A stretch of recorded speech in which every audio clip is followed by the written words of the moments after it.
Hello, this is Dr. Dave Gaitros for CDA 3100. What I'd like to go over today are what we call gray codes. Gray codes are a form of reflective binary codes. They were invented by Frank Gray and Bell Labs in 1947, and they were originally used to facilitate the in electromagnetic switches, prevent spurious outputs.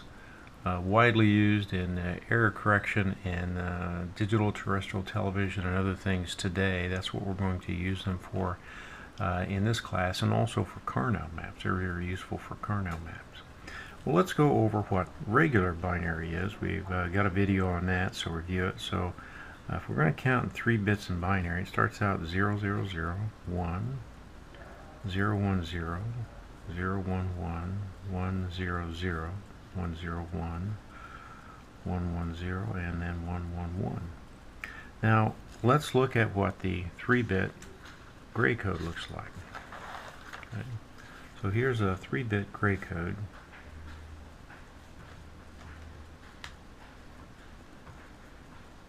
Okay, and it starts off with 0, 0, 0.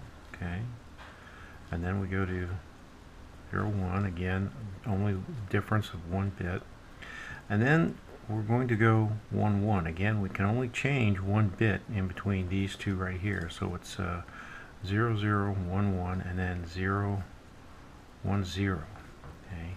Now we're going to go on. We've used all the combinations of 2 bits on the right hand side, so I'll show you a little trick to make this easier. I'm going to go put 4 ones down on the left hand side. Now all I do is reverse this 2 bits up here. So it's 1, 0.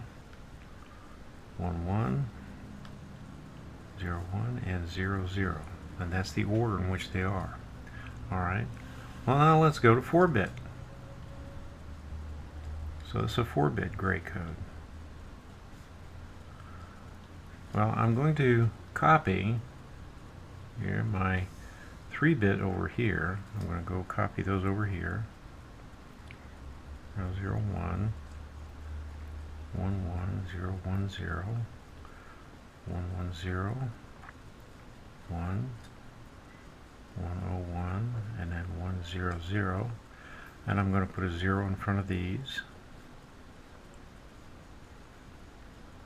And then 8 ones, 2, 3, 4, 5, 6, 7, 8.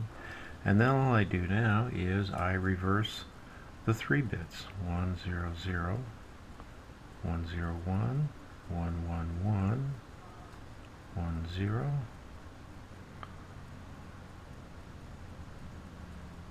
0, 1, 0, 0, 1, 1, 0, 0, 1, and then finally 0. And that is the 4-bit gray code. So relatively easy to figure this out. How it is. And again, to do 5-bit gray codes, I just replicate this, reverse it, and then add 0s and 1s over on the left hand side. We'll use this later on in the class when we start talking about Karnaugh maps. These become very, very useful. Anyway, hope this helps you out. Thank you for listening, and on to the next video.